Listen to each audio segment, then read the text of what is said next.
Thank you. We'll move on to the Santa Cruz City County Libraries Joint Powers Authority regular meeting. We'll have a roll call. Tina Friend. Here. Laura Schmidt, alternate for Martin Bernal. Here. Jamie Goldstein. Here. Carlos Palacios. Here. And we will now move on to presentations. We have a customer service statement. Many of you have met James Lee as our branch manager for the downtown library and has been central to the committee that has created our customer service commitment for the Santa Cruz Public Libraries. Good evening, everybody. And just to clarify, we originally started with this statement, and now we've landed on customer service commitment. So just a minor change in language for us. I just want to start by saying that when you look at organizational posters about teamwork and organizational culture, they're often full of moonlit canoes, and this is not really what change looks like. Service is at the forefront of everything that the library provides.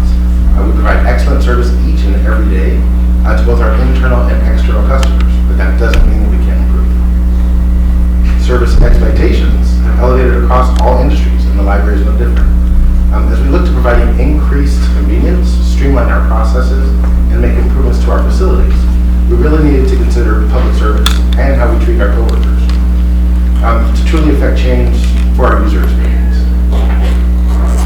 We're taking a close look at how and when library services are being provided and making efforts to remove barriers to excellence, even if those barriers are related to the way we think. SCPL is not unique in developing this type of guiding document. This is the service pledge from the Chapel Hill Public Library. Everything we do here is designed to reflect our mission, values, and service pledge, according to their director. Examples were also found closer to home. Just over the hill, the Los Gatos Library has their own version. They call it their customer service values. At the 2018 PLA conference, Maricopa County Library District shared that they have great expectations. They also shared their process that they use to develop their service philosophy. They even provided a toolkit for other library systems that wanted to create their own. I know you can't read this. Oh, you have to back up though. I just want you to notice that it spells Maricopa. Very good. So the toolkit included a process that we use, and we made it our own. They really focused heavily on getting input from staff and putting value on what they already know excellent service should look like. So all staff were invited to share their reflections on excellent customer service. This served a dual purpose. Not only did it get everybody involved in developing our process, but it also got everyone talking about customer service. And eventually we were all speaking the same language. We stopped talking about transactions and started talking about relationships and interactions. Similar surveys were conducted with supervisory staff, and the conversations continued. A variety of work groups and teams met to focus on how we wanted to articulate our service vision. It also gave us the opportunity to highlight some of the outstanding interactions that we were already having. Through analysis of our guiding documents, conversations with and input from supervisory staff, along with professional consultations from customer service trainers, we collaboratively came up with a service statement. In April of 2019, we met and had a spring staff day. Part of the focus of that staff day was to actually operationalize our customer service statement. So we wanted examples of what this really looks like. How can staff demonstrate it, and how can supervisors coach to it?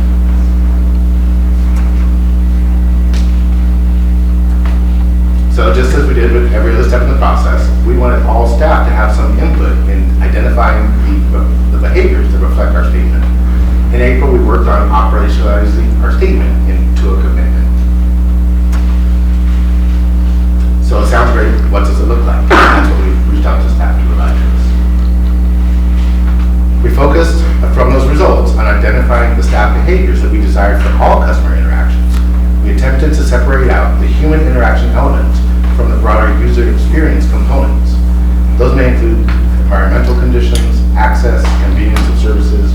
We really just want to focus on the way people treated each other. The responses to the April staff day yielded examples provided by staff that demonstrate SCPL service commitment. You have the full document in front of you. These are portions of So consideration was given here on the diversity and individuality of SCPL staff. So we didn't want to tell anyone that they had to smile. I didn't want to force anyone to make eye contact. But it does set a baseline for approachability and demeanor when serving the public. Possessing an in-depth knowledge of our policies and procedures, along with the variety of programs and resources that the library makes available, is critical in developing the public's trust and confidence in the library. Libraries also serve the widest segments of the population. Everyone who walks through our doors, calls, or poses a question online should be able to expect the same level of service. Staff engage in a variety of communication channels, and applying these standards to our communications will ensure clarity. Most of our patrons have numbers, but none of them are numbers. So treating people and each situation individually, it'll help to ensure that everyone that we serve will feel that their needs are met. We also go on to say that we're going to leave our users satisfied. That's been a concern from some because we can't guarantee that. And our original statement says that this is what we strive for. So we have to acknowledge that nobody's perfect and not all requests can be fulfilled by the library. But having a recovery plan and taking responsibility when things go wrong will go a long way in facilitating a sense of satisfaction from those we serve. This is the complete service commitment. It'll be unveiled to all staff on the October 14th staff day. Posters will be on display at every branch. There will be a presence on the library's website, and all staff will get this one pager along with a cleverly designed business card version that includes the library's mission, vision, and values. I believe you all have one. I think we've produced a powerful statement of intent, and nothing is objectionable.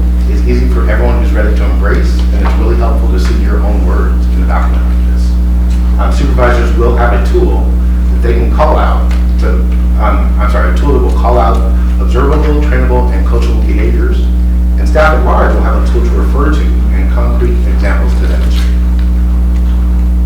We'll also be providing monthly staff-focused emails that will bring attention to different components. We don't want anything to get lost in the shuffle.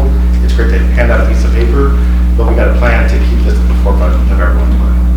So there'll be reminders, examples, success stories.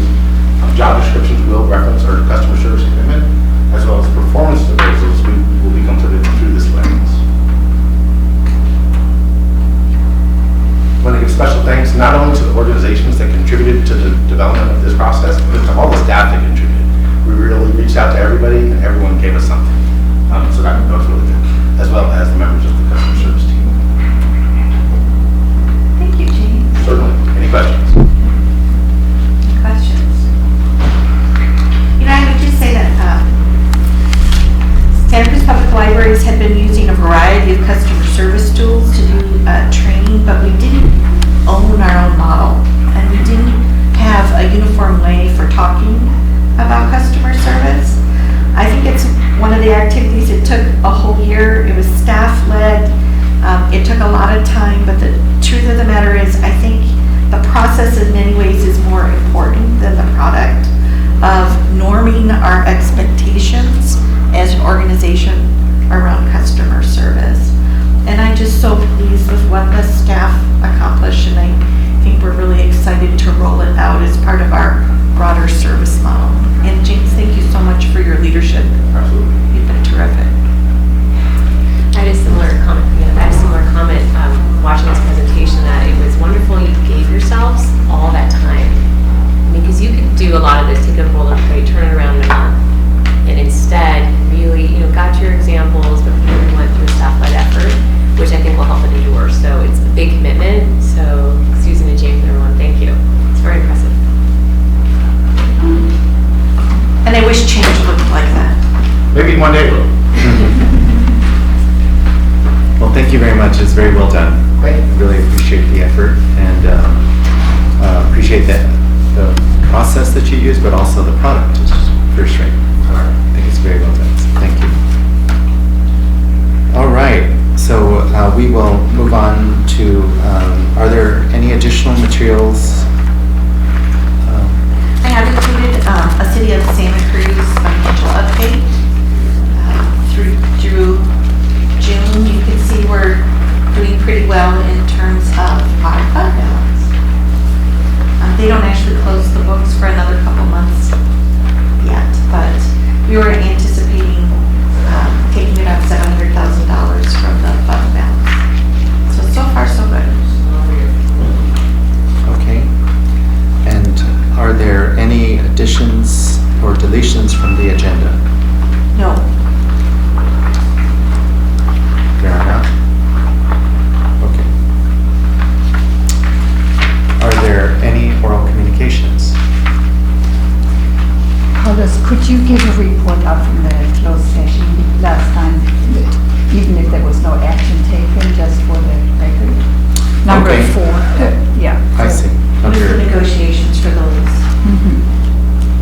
there was no action taken out of closed session at our last closed session meeting on September 5th. Thank you.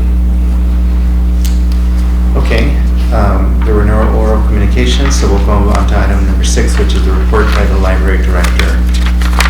And I have submitted my report in writing. We have been able to hire 2 branch managers, one for Boulder Creek, because our branch manager retired, and one for Felton. And so that's exciting. We haven't had a large changeover in branch managers in a number of years, and it's a great opportunity for us. We'll try to bring them by. We've got 2 interesting young women from out of town who have ties here, and I think will provide some interesting and fresh leadership for our organization. All right. We'll now, is that it? Yep. Yeah, okay. We'll move on to item number 7, which is report by the Friends of the Santa Cruz Public Libraries. So Helen had me stand up here. So I want to first introduce you to our new president, is Martin Gomez. You probably almost all met him. He was part of the Downtown Library Advisory Committee too as well. I'll start with the gifts that we have for the... Can I just stop for a second? Martine has also been library director for LA Public Libraries, Oakland. I've got an inhaler. In Queens or Brooklyn?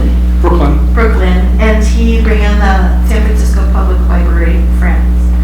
So for the Friends of the Library to attract Martin Gomez as the president of the Friends Board, and for him to provide us his leadership is an extraordinary thing that I'm not sure we'll ever be able to replicate. And I am so grateful that you're willing to serve us in this way, and I am so hopeful for what that means to the Friends. Great. He was also the librarian for Sesame Street. That's what. No. Or where were you at? I was on the board. I was on the board. Okay. Sesame Workshop in New York City. Okay. All right. That's my favorite part. So I'll start with, the Friends raised $75,000 for the Brown Supported Library recently for their outdoor patio that they hope to make. We also brought in $50,000 for the Felton Library from the Community Foundation of Santa Cruz County. And actually the $75,000 came from Sunlight Giving. And I think it was last year, the board voted for each grand opening to give, in honor of the grand opening, over $14,000 in new collections.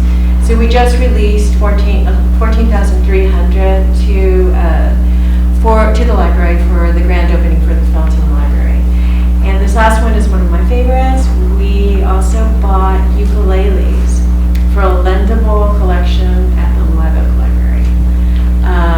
We're also, for the Monterey Peninsula Foundation Challenge, right now we're at about $117,000 into the $300,000 campaign.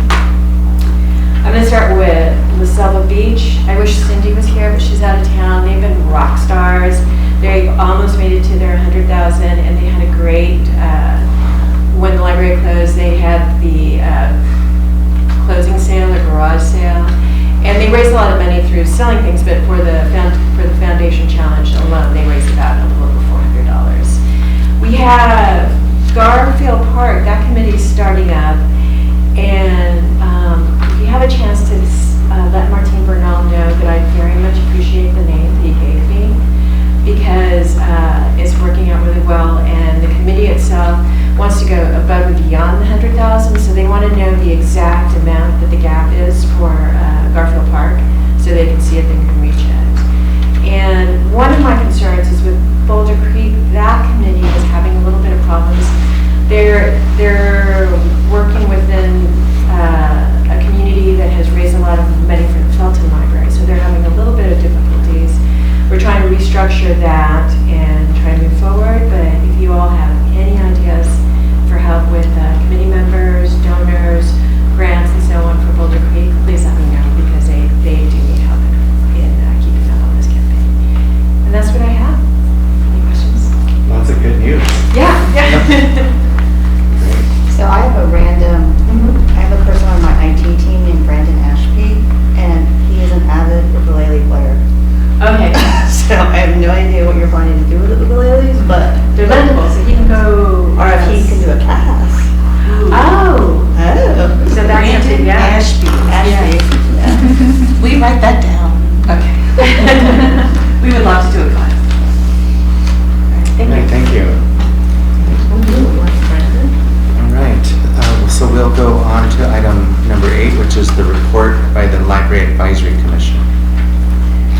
we have a report?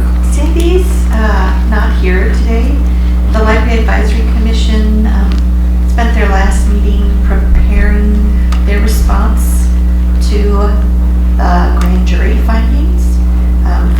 All three responses were submitted before the September 23rd deadline.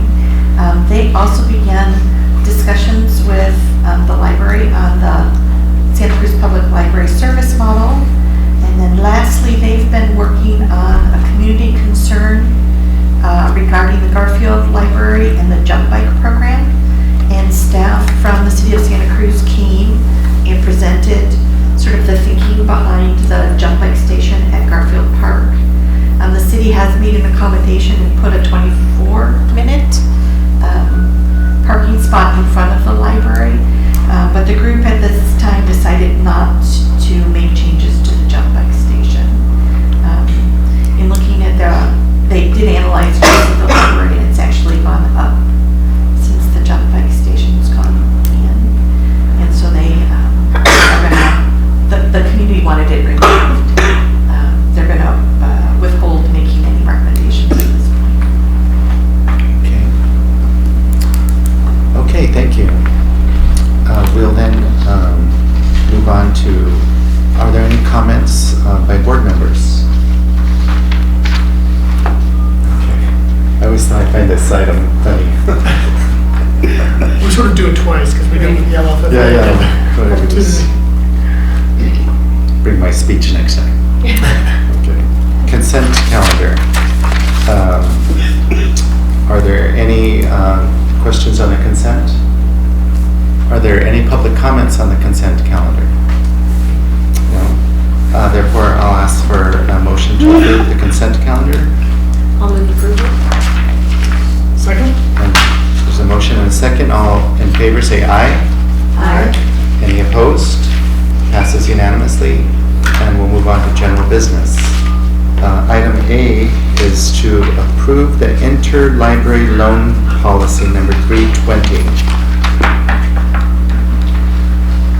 You know, I'm just gonna sort of say, Judy Dunstra, one of our more active patrons, sent you all an email about the board packet. She was uncomfortable with the order in which our communications packet came out. If you'll recall, in July when we met,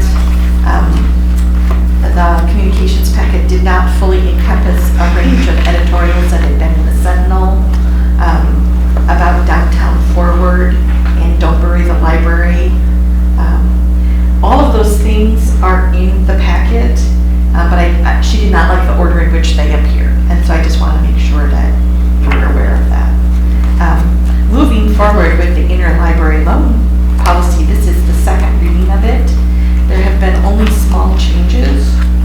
And I have Sarah here in case you have any questions. But if not, we'd love you to move forward and approve the interlibrary loan policy for the Santa Cruz Public Library. Okay. Are there any questions from the board on the library policy? Any comments from the public on the policy? Okay, so I'll take a motion to approve the interlibrary loan policy. I'll move approval. Second? Motion and second. All in favor say aye. Aye. Any opposed? Passes unanimously. Now move on to item B under general business, which is the library naming agreements for the Felton branch. As we sort out this, Jamie has pointed out that actually what we need to do, because it's the jurisdiction's role to approve the naming rights, our job is to simply accept and file. These are a series of fundraising and names that have been provided to the Felton Library.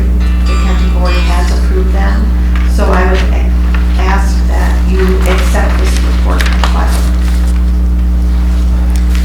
Okay, so I believe that the policy that Jamie was reminding us earlier is that the board approves the actual naming policy, but the jurisdiction approves the actual naming. And we just are informed about it so that we don't get into, if you've never been in a naming fight, you'll realize why it's good for us not to be in that. I've had a few of them over my day during my time. So it's better to let the jurisdictions choose the actual name. So what we'll do is change the recommended action to just accept and file the library naming agreements for the Felton branch. Are there any other comments on this from the board? Any comments from the public on that? Yes. Okay, so just so I understand, when you say I'll file, should I be sending I'm keeping the contracts in just my office, but I'm wondering if you all need those too. So I think the governing language in the JPA policy is that the appropriate jurisdictions would approve the naming contracts. So if it's a county, it would be the county board of supervisors, or if they've delegated that authority to staff. Okay. And then it does get reported to the JPA. So I think that this accepting and filing is exactly right, so that the library has copies of all the naming contracts, so that they're not squirreled away with just the An jurisdiction. accept and file isn't, we're filing it, it's just kind of a term of art. Okay, so virtual, do I send you the forms? Okay. Yeah. Okay. Yeah, so the library will have a copy and the jurisdiction will have a copy. So, I need a motion to accept and file. So moved. Second. Second. Yes, okay, we got a motion and a second. All in favor, say aye. Aye. Any opposed?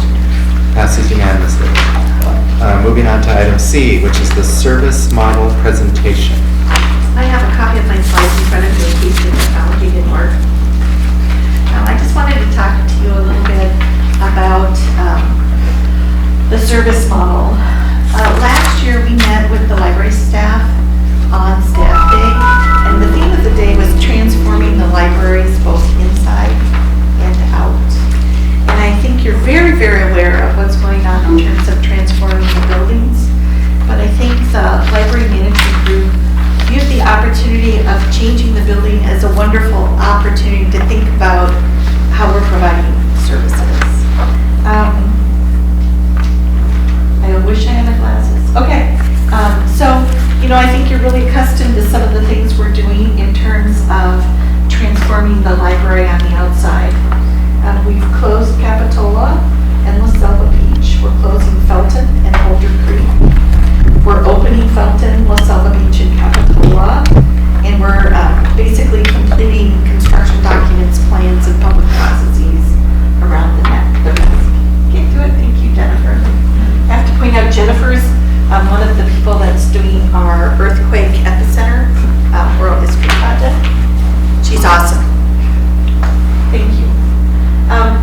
But I want to talk about some of the things we've been working on in the last year to help us do some of the transformation around the insides of the library.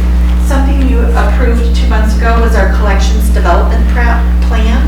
It really is an agreed upon statement by the library of what are we going to collect and what aren't we going to collect and why. And it's a very important document for us. You just saw the presentation on the customer service commitment. We've had a group redesigning reference. We've had our innovation grant program, which you've seen the results of. Things like the Epicenter program, which is an oral history project around the 30th anniversary of the earthquake. It also includes a series of programs in the libraries, sort of supporting emergency preparedness and history, and lots of things that go along with that topic. The innovation grants have really let us try and experiment with some of the things that we've done. It paid for a software product for our reference redesign that really helps our staff more quickly and more uniformly answer reference questions. We've done a lot of unit level planning that we haven't traditionally done. Things like our regions have done regional program plans. We've done an outreach plan. We've done a marketing plan. We've done a lot of work on automation. Where can we save money and staff time? And then we've been developing this service model. So, what did I do wrong here?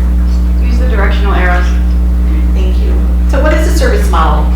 It's just how we agree as a staff to do our business, how we provide public services, And to be honest, there's a big caveat. It's within the resources that we have available, which often changes how we're able to do our services.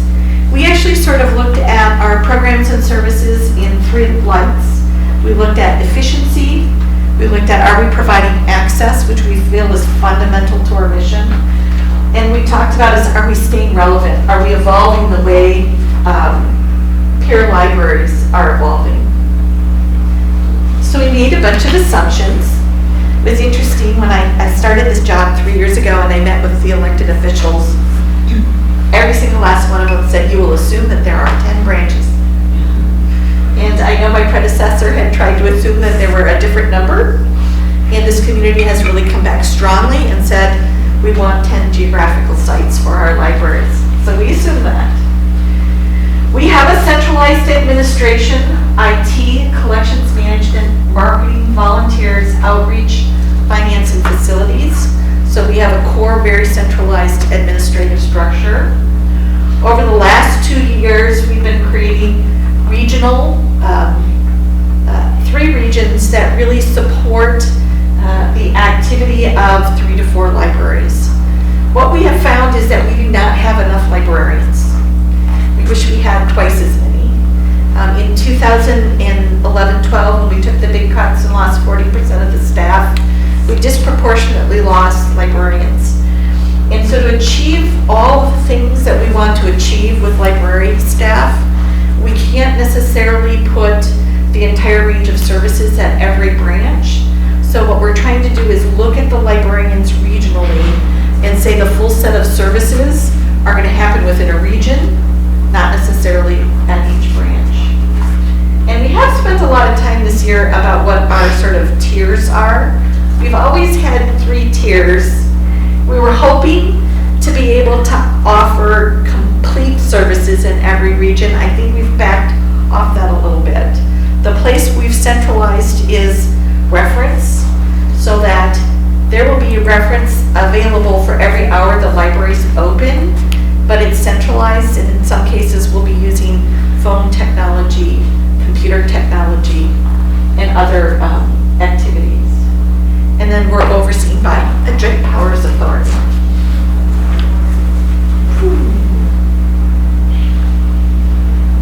So this is my dog. I keep taking all pictures of the library. I just want to see. She's turning 12. We identified 6 major service lines, and we'll go through them. Collections is the first. And so a lot of these things aren't new, but I think it's really important that we say them out loud and make sure that everybody understands them. We are a popular lending library, and our collection size is limited by space. And in some ways that seems obvious. That's really hard for people to handle. Every author in the community wants us to keep their print book on the shelves in perpetuity.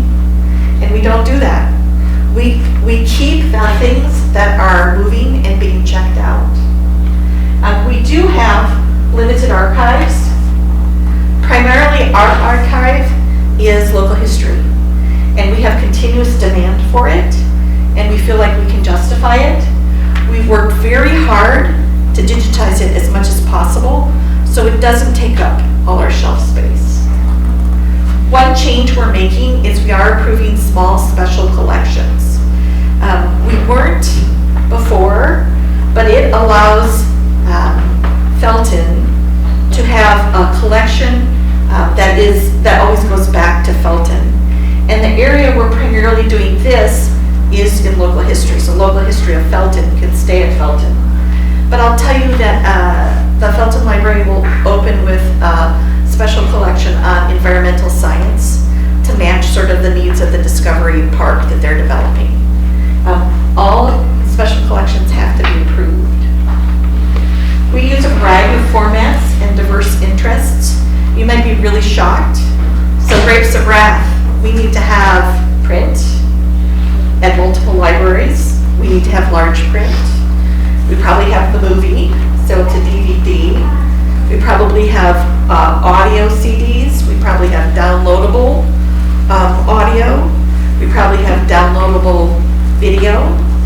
And for each format we pick, it's an expenditure on relatively the same thing. So we need to be careful about the amount of formats we choose. And we get rid of formats as they age out.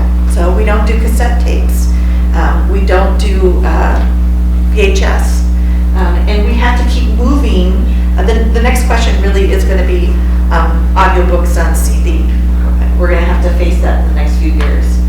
And we're trying to meet a diverse set of interests and perspectives. There's a lot of board policy about that, but it's really ensuring that, I remember in Minnesota, someone called me up and said, you only have Republican literature on your shelves. And so I went and I looked, and it was a very Democrat area, and all of that stuff was checked out. And the Republican stuff was on the shelves because it wasn't being checked out. And so it's just important that we meet a variety of interests. We have centralized selections, so staff selects books for all 10 libraries. 2 areas we've identified we're going to grow is our digital collection and our Spanish language collection. We rely, these are more of our innovative things, on Lucky Day. What it allows you to do is, when you have the latest bestseller, there's long lists for it. You can be 50th on the list waiting for the hottest new book.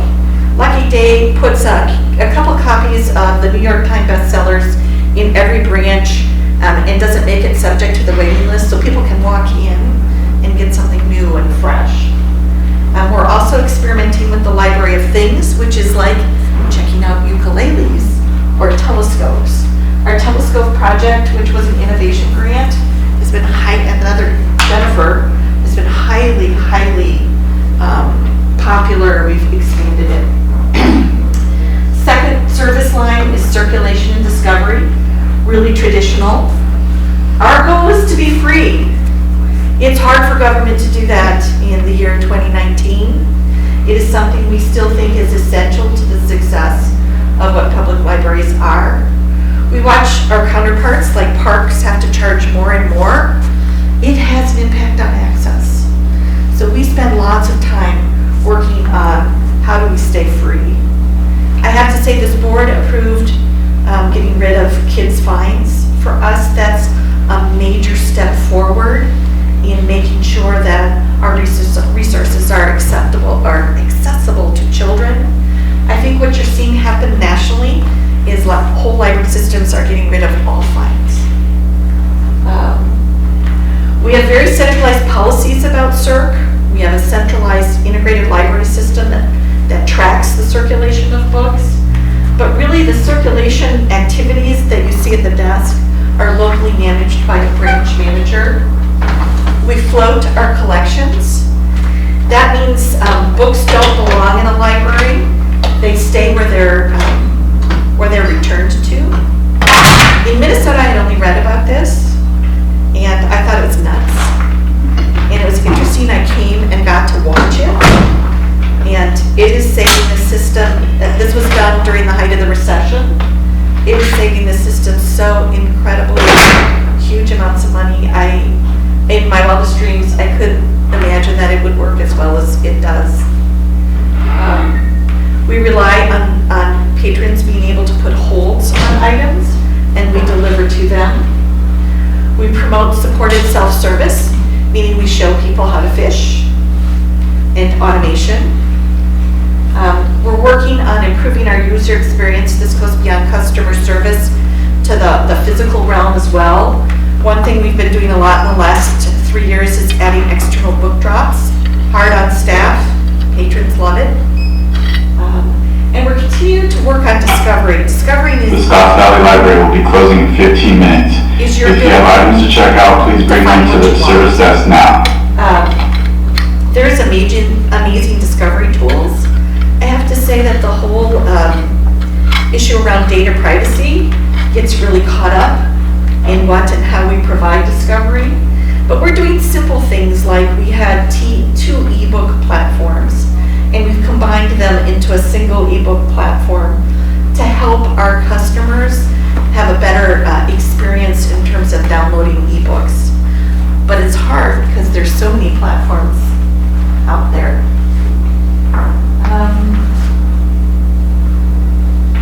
Reference and information services. So we've combined all the desks except for downtown into single service points. It used to be that you'd have reference desks and circulation desks.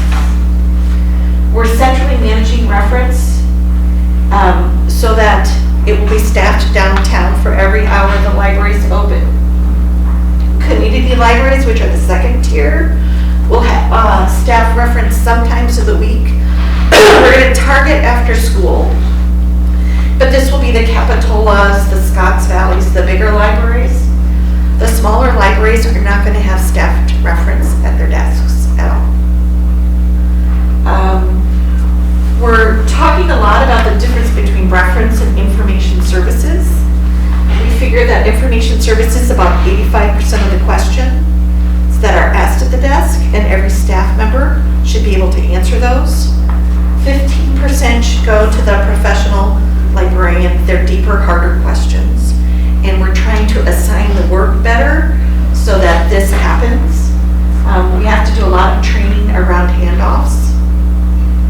We've started our customer service commitment implementation. We're doing embedded reference services.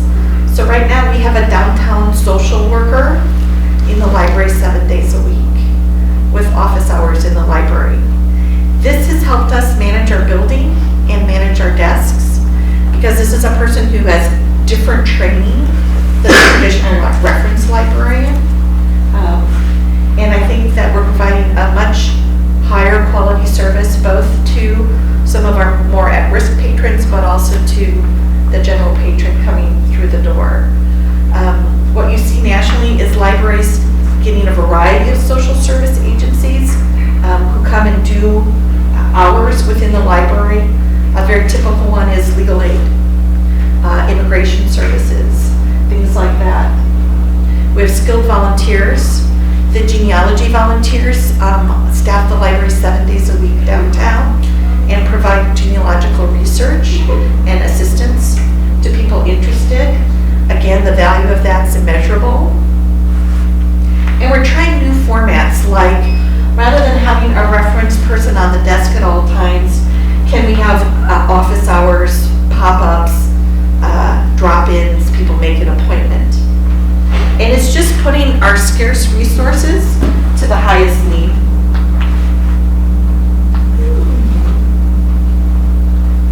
Almost. Programming. Sorry, I went back too far. Programming is the fastest growing service line we have right now. We have, it's exceeding computer use, interestingly enough.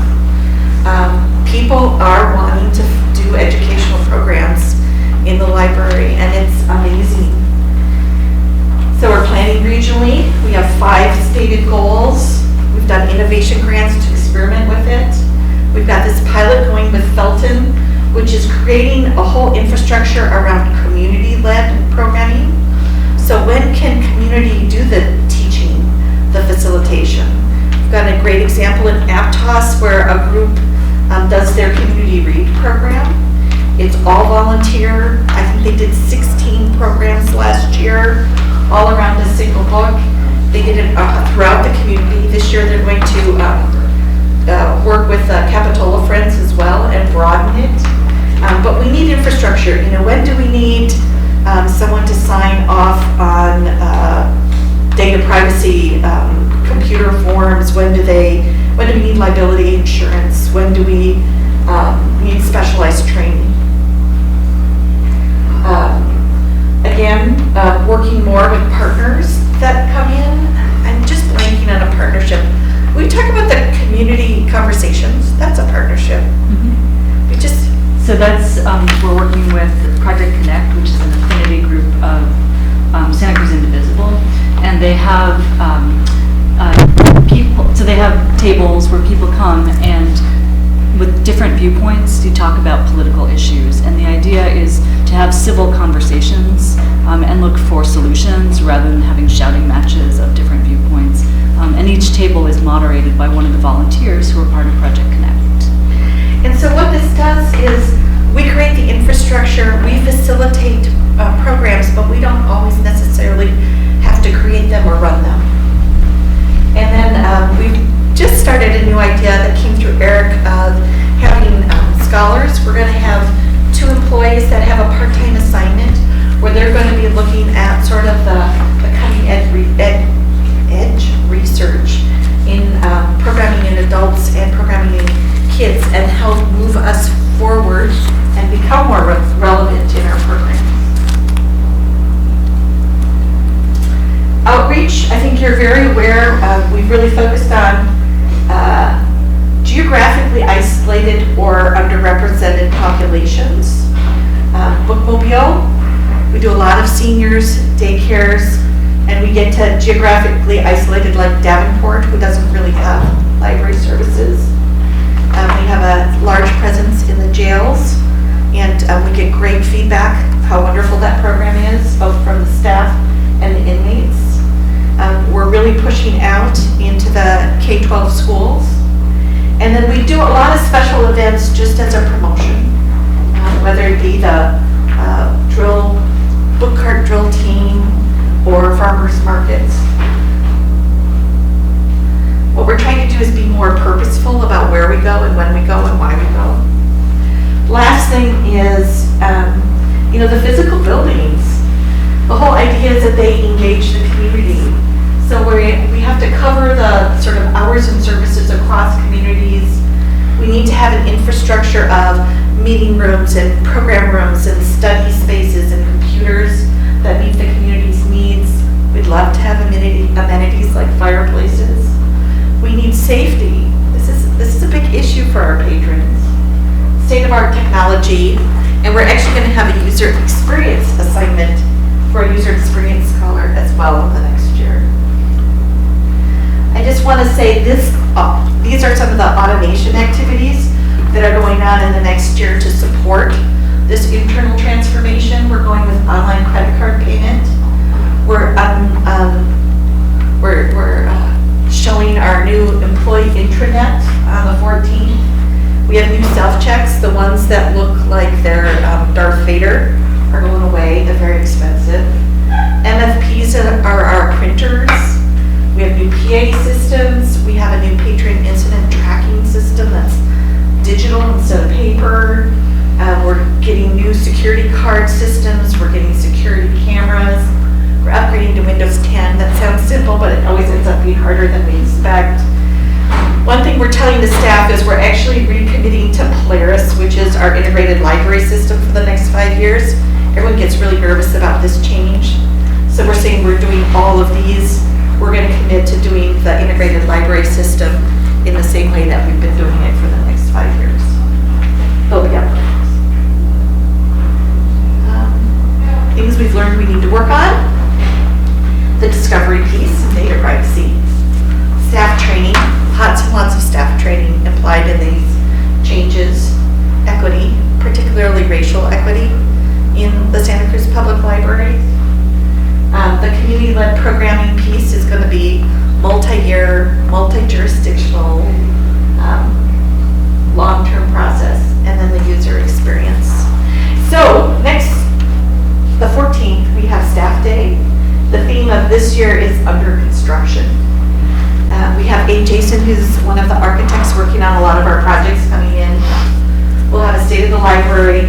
We're going to tell the staff about the overall service model changes.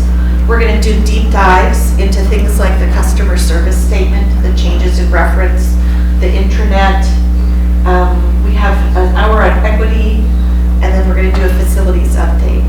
And the point here is, again, not only transforming the external parts of our This Scottsdale Library will be but to closing in bring 5 our minutes. services and our approach to the library up to date with the changes in these new buildings.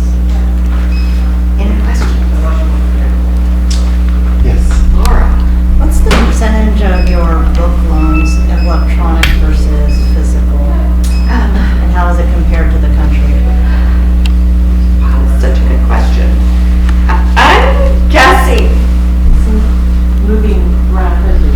So it's double-digit increases on digital, and print is going down. The print is stabilized in the last 2 years. I'm guessing it's still only 20-30%. I know it hasn't surpassed the print in any form. And how does it compare to the country? That is a metric you include in your periodic and quarterly reports, isn't it? I feel like I've tracked it over time. It is there in our Yeah. quarterly report. I just don't think we've done it as a percent of total. Yeah, you have to We've do just shown math. it as a separate branch. Actually, we've shown supervision by branch and it as a virtual branch. But I don't get that, but that's just a great question. And I'm sure there's professional with that out there. I think I am surprised that, I'm not surprised at the growth of digital use. What I'm surprised at the ratio between print and digital hasn't changed as much as I thought it would. You'd think it'd be 50-50, but That's what I was kind of wondering if it fluctuating We're based not upon there. the region. though Amazon is over 50-50 in terms of sales. So I think libraries still attract a lot of print. I also think children use a lot of print. What was the user experience scholar? So what we're going to do is post next week, and it's just a part-time assignment for someone to help us with user experience. And again, what we want to do is go beyond the one-on-one relationship, which we spent the last year on, to the experience. And there's a ton of user experience literature that comes out of IT, but I think there's healthcare and airports tend to be doing a lot of research about how people experience their environment. What makes it convenient, what makes it physically comfortable, and we're just scratching the surface. Honestly, I think in the past 3 years, what we've been doing is really focus on patron convenience as our user experience, but I think we want to step back a little bit and create more of a foundation for thinking about it. And libraries that have been doing it are doing things like secret shopping. So there's a lot of really interesting tools. They've been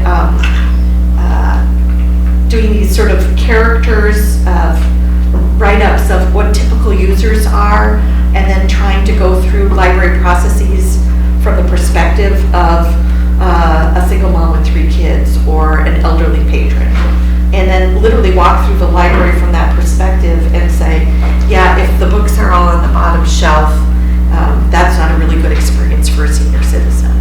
Or senior citizens have more trouble with the online holds, and how can we get them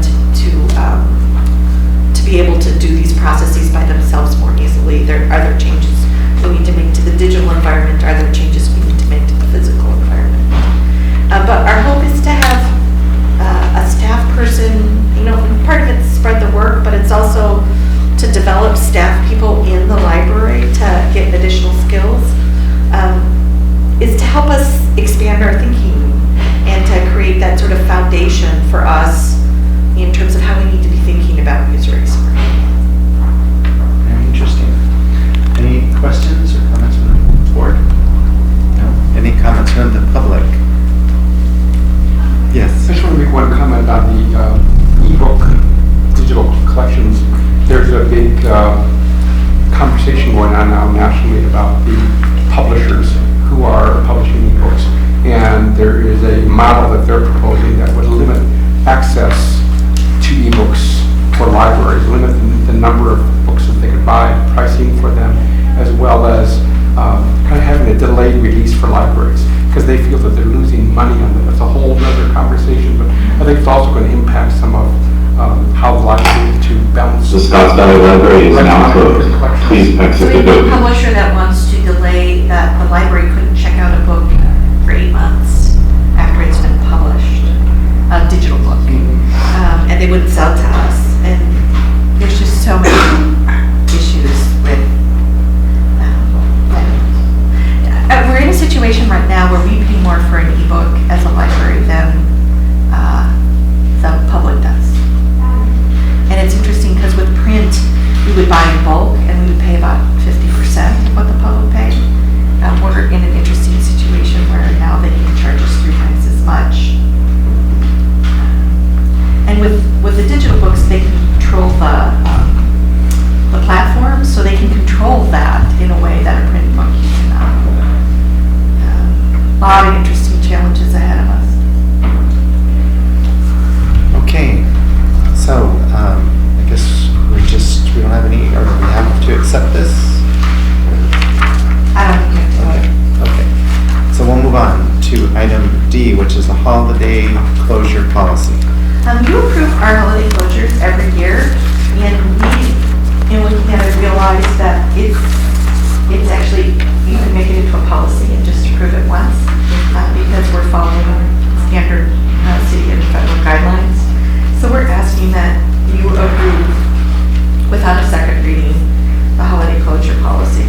It's consistent with our behavior over the last several years. Okay, are there any questions or comments from the board? I guess just confirming this is consistent with the MOU with the employees, so it's basically. Where it's not, we pay. So, for example, I think the Friday after Thanksgiving, there are days that we have to pay that we're open. I see. Especially when something happens on a Monday, but like Christmas happens on Sunday, but staff get off on Monday. There are times that we have to pay. But this policy puts in place our practice. Yeah. Okay, are there any comments from the public on the holiday? Employees don't want to advocate for another holiday? No. Okay, have a motion to approve the holiday? Approval. We have a motion and a second. I saw the second. All in favor say aye. Aye. Any opposed? Passes unanimously. On to item E, which is the JPA lease with jurisdictions. They came on. I'm sorry. What we have is the library's director's performance evaluation is next. Do you have that? Oh, I don't. You must I have do. a version. I do on that one yes, the link brings you to is item E, library director's performance evaluation preparation. And the only point was, because we're not having a November meeting, Oh, I see. Carlos will work with Lisa to send out some sort of form for my evaluation, which would be done in December. I feel like Okay. we just went through this process now. Excuse me. Has it been a full year? Yes. We had a contract, That's what it was. a 3-year contract.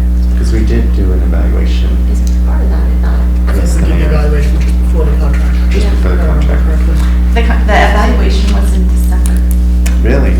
Wow. Okay, You so. can look at what we wrote last year. Okay, And that is all I have for today. okay. So then, prepare library director's performance. So we don't have to take an action on this? or- I just wanted, because there's no November meeting, Okay. that if you got the materials from Lisa, you would understand what is happening. Okay. So my practice has been that with the department heads in the county, and when I was in the city, I did the same thing, is that I do a periodic 360 evaluation using a tool called Checkpoint 360.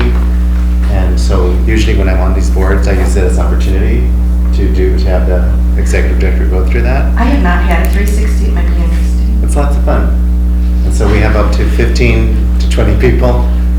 It's anonymous, it's online, and we get direct reports and also just line staff, and it's, It'd be nice to have some of that community. we can have community. So what happens is I'll meet with her, we'll come up with a list of up to 20 people, send out, and it comes out in an email link, and it's anonymous, and it's a great process. I do it every 4th year. We have a 3-year break, and every 4th year I do it with my department heads, and I've done it for more than 2 decades, and I think it's very useful for people to get a sense of how people perceive them. I'd be grateful. So I do that. It's an opportunity, so I'll do that. Okay, so then with that, we will move on to our next scheduled meeting, which will be on December